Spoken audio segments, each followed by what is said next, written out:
Okay, so we're going to do part 15 of Jack in the Box. So we last left off with Marissa, Dr. Marissa, hoping to deliver a baby and to be support, for Mahogany with her first baby. Then also getting a namesake. So, isn't that super sweet? It's nothing like a namesake. But then from there, she went to go check on Gregory, and Gregory just went missing. So she discovered on the videotapes that Gregory had ventured off into the streets. So she finally caught up with Gregory about 10 minutes away from the hospital, and she yells out to him, but he just was like a zombie. Let's start there. So Marissa pulls up on the side of Gregory, and she jumps out the car and she says, "Gregory, it's me, Marissa." And he looks at her. She can tell he recognized her. She said, "Are you okay? Can you hear me?" Gregory couldn't speak, but he can nod his head. I mean, he could. His words wasn't coming out right. He was still so heavily sedated. I mean, she blew a fresh air of relief because he was okay. So she grabs him and she said, "Come on, I need you to get back into the truck. You're in danger. I need to get you somewhere safe." So Gregory followed her into the truck, and he got right in the back seat, and Marissa sat in the front, and she headed to her mom's house since no one was in the house and her mom was at her house safe. She gets to her mom's house and opens the door and takes Gregory right on into the living room and sat him on the couch. And she said, "First of all, Gregory, I just want you to know you are a father. Mahogany had the baby."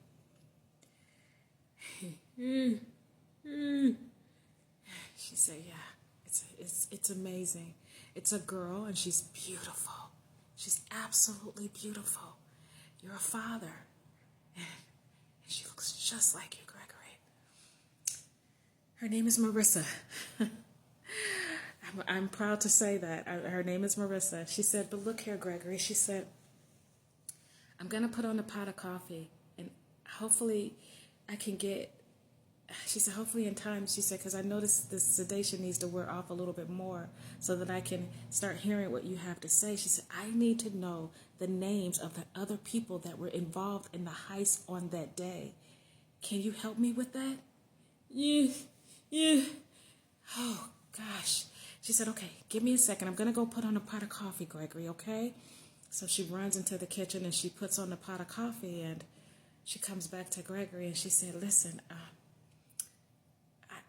what is the correlation?" She said, "I'm trying to put it together."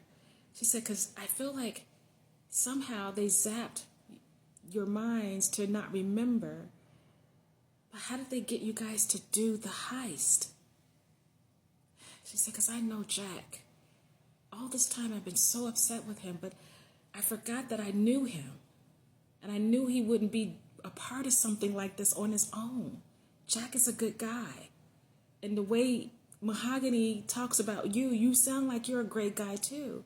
So how do all these great people with no records come together to pull off a heist?" She said, "I'm starting to believe that you guys weren't the suspects. I'm starting to believe that you guys were the victims." Oh, God. Oh, gosh, Gregory.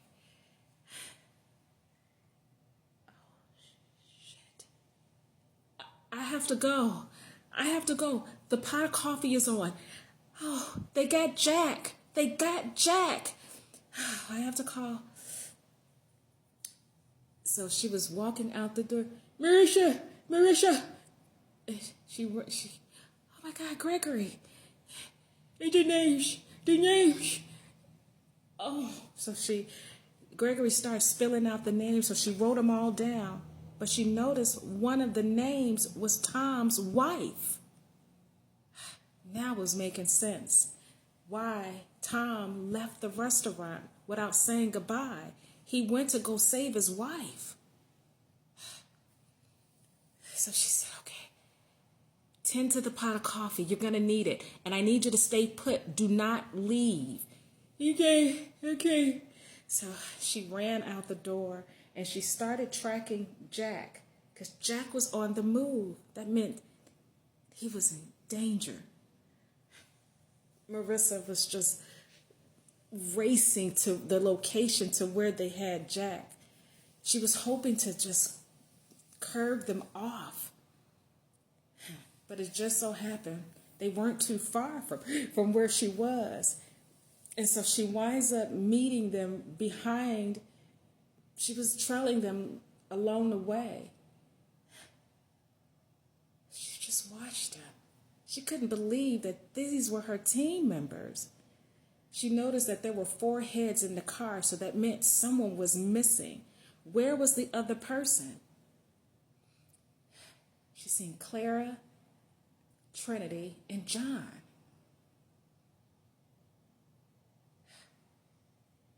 She didn't understand. Where was the other person? So she's just slowly trailing them. And then finally they pulled up in front of an abandoned building and went ahead and parked along the dirt road on the side. Marissa just parked right there on the side of the street. She just sat there and then slumped herself down in the car, but in enough view to be able to see what they were doing. She called in for backup. Hi, this is Marissa. I need backup at... She looked around for an address and she found one. I am at 1609 Church Hill Road. 1609 Church Hill Road. I need someone here. It's now. So she got up and she copy. Okay. Marissa waited to see because they were still sitting in the car. She was afraid for Jack. She was hoping that they didn't take him out right there in the car. But then she thought about how messy that would be. She knew they were smarter than that. So she sat there. She just sat there watching them. So finally, she decided to get out the car, but she got out on the other side and she closed the door as quietly as she could, not to get their attention, because John stood outside the car while the other 2, Trinity and Clara and Jack, were inside the car.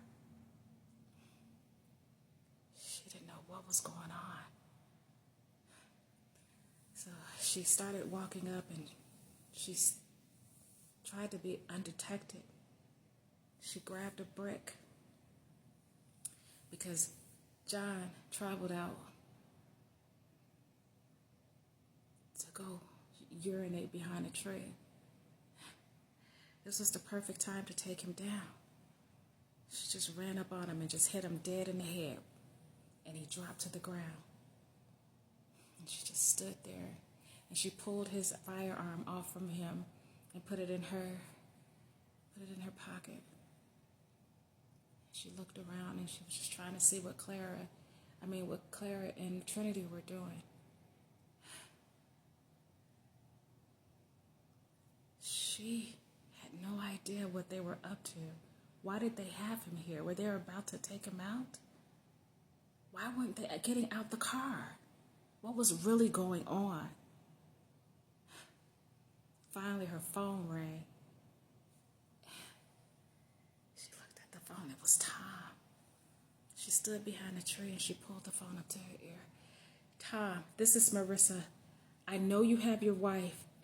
I have the names of the other people that were in the heist on that day. They are all in danger, Tom. They are all due to be eliminated. Tom was just quiet.